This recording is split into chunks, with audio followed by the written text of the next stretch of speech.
મીઠી મધુરી વાત ભાગ આવ્યા 151 તારીખ છે 22/5/2026 અને વજ્રામૃત છે મધ્ય પ્રકરણનું 16 મહારાજ કે પ્રશ્ન ઉત્તર કરો સંતો. એટલે મુક્તાનંદ સ્વામીએ પ્રશ્ન પૂછ્યો, હે મહારાજ, આ સંસારને વિશે તો કેટલીક જાતના વિક્ષેપ આવે છે. વિક્ષેપનો અર્થ ડિસ્ટર્બ, અવરોધ. અને અવરોધ, ડિસ્ટર્બ, પછી જે ઓલા રસ્તામાં શું કહે, ડાયવર્જન. કેટલીક પ્રકારના આવે છે. એમાં કેવી રીતે ભગવાનનો ભક્ત સમજે તો અંતરે સુખ રહે. એન કેન પ્રકારે આપણે અંતરમાં સુખ જોઈએ છે. શું જોઈએ છે? એન કેન પ્રકારે આપણે અંતરમાં સુખ જોઈએ છે. દુઃખ તો કોઈને જોતું જ નથી.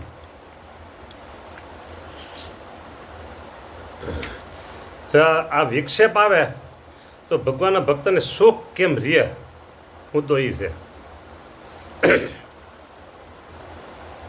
મહારાજ કે અમને જેમ વર્તાય છે ને એમાં અમે કહીએ તમને, અમને જેમ વર્તાય છે એમાં અમે તમને કહીએ કે પોતાના દેહથી નોખો જે પોતાનો આત્મા, તેનું જે નિરંતર અનુસંધાન, બોલો, પોતાના દેહથી નોખો, હા, જે પોતાનો આત્મા, તેનું નિરંતર અનુસંધાન, બોલો, નંબર લાગે આપણોમાં? હું દે, આવું જ ભજન થાય છે રાતને દી. એમાં નોખો સમજો કેવી રીતે? ભલે ભજન ન થતું હોય પણ આપણે દેહ ભાવમાં રહીને સમજો, હું મોટો ભાગ કહું કે સામાન્ય કહું, પણ દેહ ભાવમાં રહી અને પોતાનો જે ઈગો અને પોતાનું કરતાપણું ઝડપતું હોય છે. હા, ઝડપતું હોય. પોતાનો ઈગો ઝડકે, પોતાનું કરતાપણું ઝડકે. આ બે આવ્યા એટલે હું દેહ શું મનાઈ જ ગયું, બોલો. અને એ બે ન હોય ને, તો શું થાય? મહારાજ કરાવે છે, મહારાજ કરે છે. લાભ મળ્યો, સેવાની તક મળી, સેવાની તક મળી, સેવાનો લાભ મળ્યો, મહારાજે કરાવ્યું, મહારાજ કરે છે, આપણે કાંઈ નહીં. રાજી રહેજો મહારાજ, તમે રાજી રહેજો. ગુરુદેવ તમે રાજી રહેજો. સંતો તમે રાજી રહેજો. ભક્તો તમે રાજી રહેજો. આ બધું મહારાજે કર્યું છે. મહારાજ કરાવે છે. મહારાજ નિમિત્ત બનાવ્યા છે. મહારાજે સેવાનો લાભ આપ્યો. મહારાજ બસ એ જ કરાવે છે. સંપૂર્ણ કરતા મહારાજ છે, આપણે કાંઈ નથી. આપણે તો મહારાજને રાજી કરીએ છીએ. હાથ જોડેલા હોય તો સમજી લઉં, ઈગો નથી, અહંકાર નથી, કરતાપણું નથી, દેહાભિમાન નથી. દેહ અને આત્મા જુદા થઈ ગયેલા છે. એટલે કહે છે મીઠી મધુરી વાત. એમને થવા કહે છે કાંઈ? પોતાના દેહથી નોખો જે પોતાનો આત્મા, હા, આ દેહ છે, આપણો આ દેહ છે, અને અંદર રહેલો જે આત્મા, એ બે નોખા છે, સમજી રાખજો. એ નોખા પડ્યા ને એટલે આપણે આત્મા રૂપે થયા, અથવા આપણે એમ પણ માની શકીએ કે હું મૂર્તિ સ્વરૂપ છું, ભગવત સ્વરૂપ છું. દેહ આ દેખાય છે એ હું નથી. આ જે દેખાય છે દેહ એ હું નથી. કે હું આત્મા છું, હું બ્રહ્મ છું, હું ભગવાનનું ધામ છું, હું બ્રહ્મરૂપ છું, તેજોમય ભગવાનનું ધામ જે અક્ષરધામ, એ અક્ષરધામ રૂપે હું છું. એથી આગળ વધવું હોય તો મહારાજે મને મૂર્તિમાં રાખ્યો છે. મહારાજે મને મૂર્તિમાં રાખ્યો છે એટલે સંપૂર્ણ કરતા મહારાજ છે. આ સેવક મહારાજ કે કરે છે, હું કાંઈ નહીં, મહારાજ જ કરતા છે. હા, મહારાજ મને કૃપા કરી મારા ચૈતન્યને, નિરાકાર ચૈતન્યને સાકાર કરી દીધો. અને પોતાની મૂર્તિમાં લઈ લીધો.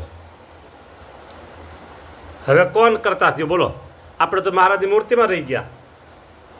અત્યારે આ કથા કરે છે કોણ? એ પ્રશ્ન થઈ. મહારાજ તો અમને કૃપા કરી આ સમજણ આપી છે. શ્રીજી મહારાજે સ્વામિનારાયણ ભગવાને બહુ અમારી ઉપર કૃપા કરી અને આ સમજણ આપી છે મૂર્તિમાં રહેવાની.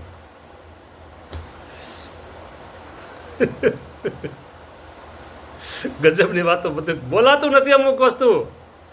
હા, ચૈતન્યને સાકાર કરી દીધો. નિરાકાર ચૈતન્ય એને ભગવાનની કૃપાથી સાકાર, ભગવાને પોતાની કૃપાથી સાકાર કરી દીધો. જા તારા ચૈતન્યને મહારાજે મૂર્તિમાં રાખ્યો છે. વાહ ફરે, આમથી આમ વાતો વાતો, આમથી આમ ફરે. વાહ ફરે, વાદળ ફરે, 999 નદીઓના નીર. પણ સ્વામિનારાયણ ભગવાને આપણા ચૈતન્યને કૃપા કરી, મુક્ત કરી, મૂર્તિમાં રાખ્યો છે. એ સમજણ નહીં ફરે.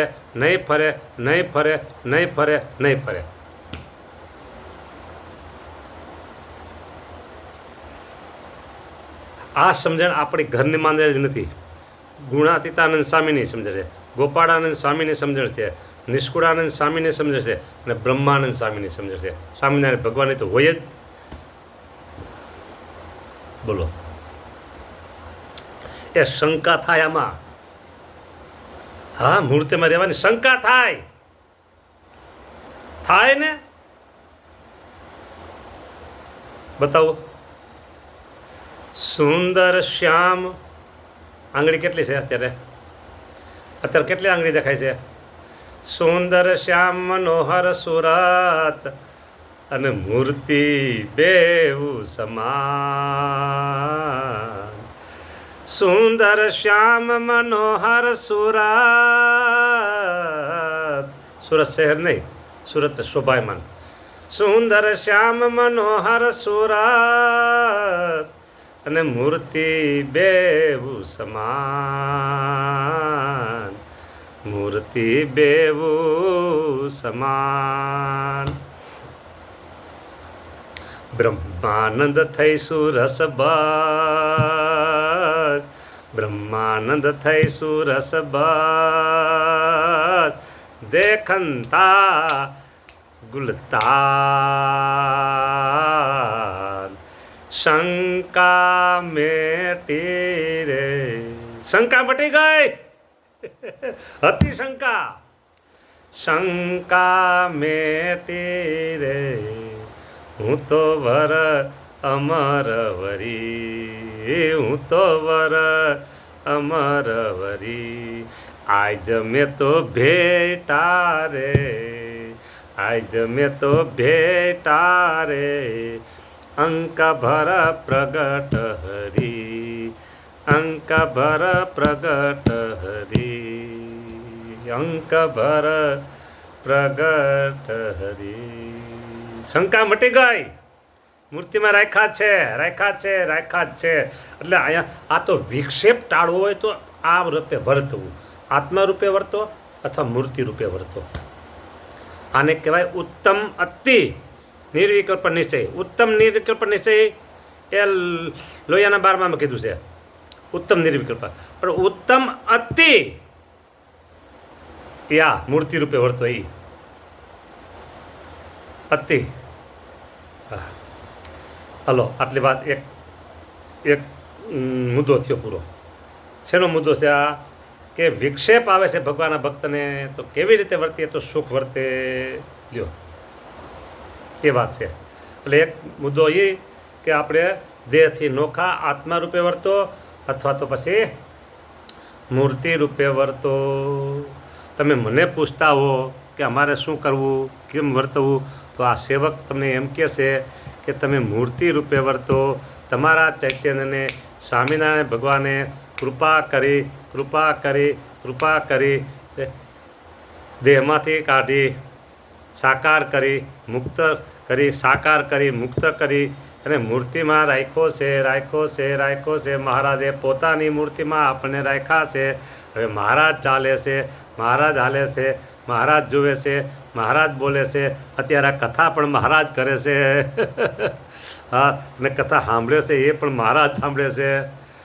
સંપૂર્ણ કરતાપણું સ્વામિનારાયણ ભગવાનનું આવી ગયું. આપણે તો દાતા અને ભોગતા, સ્વામી અને સેવક. મહારાજ આપણા સ્વામી છે, આપણે એના સેવક છીએ. મહારાજ સુખના દાતા છે, આપણે સુખના ભોગતા છીએ. આ ભાવ સ્વામી સેવક ભાવ, દાતા ભોગતા ભાવ એ તો અખંડ રહે છે, રહે છે, રહે છે. અને રાખવો જોઈએ. કેવો ભાવ રાખવાનો? હે મહારાજ, તમે અમારા સ્વામી છો, અમે તમારા સેવક છીએ. હે મહારાજ, તમે સુખના દાતા છો એટલે દેનારા છો, અમે સુખના ભોગતા છીએ એટલે ભોગવનારા છીએ. બસ મહારાજ મુક્ત ક્યારેય એક થતા નથી. મહારાજ અને મુક્ત ક્યારેય એક થતા નથી. ક્યારેય મુક્ત ભગવાન થતા નથી. મુક્ત તો હંમેશા દાસ ભાવે, સેવક ભાવે, દાસ ભાવે, સેવક ભાવે વર્તે છે, વર્તે છે, વર્તે છે. બીજો મુદ્દો છે માયિક એવા જે પદાર્થ માત્ર તેના નાશવંતપણાનું અનુસંધાન ગમે તેવું પદાર્થ હોય છે. અત્યારે આ મોબાઈલ બરાબર મોંઘા આવે. ગમે એટલો મોંઘો હોય ને એક વખત નાશ પામવાનો છે.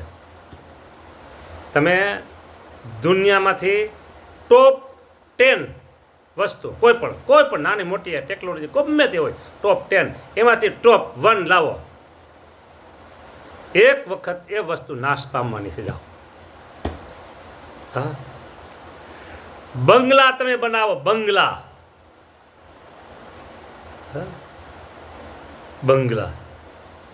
મારે એક રૂમ લેવાની છે, એ 31,50,000 થાય છે બરાબર,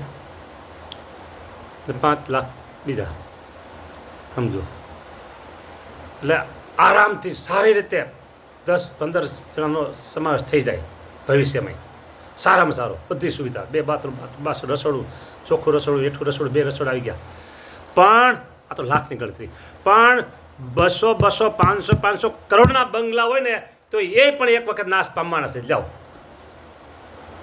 200, 500 કરોડના બંગલા હોય એ પણ એક વખત નાશ પામવાના, કોઈ પણ વસ્તુ હોય છે. એટલે નાશવંતપણાનું અનુસંધાન કાયમ રાખવાનું. 2 અને ત્રીજું આવ્યું મહાત્મ્ય સહિત ભગવાનની અનુસંધાન ભક્તિ. ભગવાન અનુસંધાન તથા ભગવાનના મહાત્મ્ય જ્ઞાનનું જે અનુસંધાન, ભગવાનનો મહિમા અને ભગવાનનું જ્ઞાન એનું અનુસંધાન, આ 3 હોય તો ક્યારેય એને વિક્ષેપ થાય નહીં. જય સ્વામિનારાયણ. રાજી રહેજો. ખોટું કીધું નથી, સાચું કીધું છે. મનાય તો માની લેજો, ન મનાય તો હાથ જોડીને બસ જય સ્વામિનારાયણ.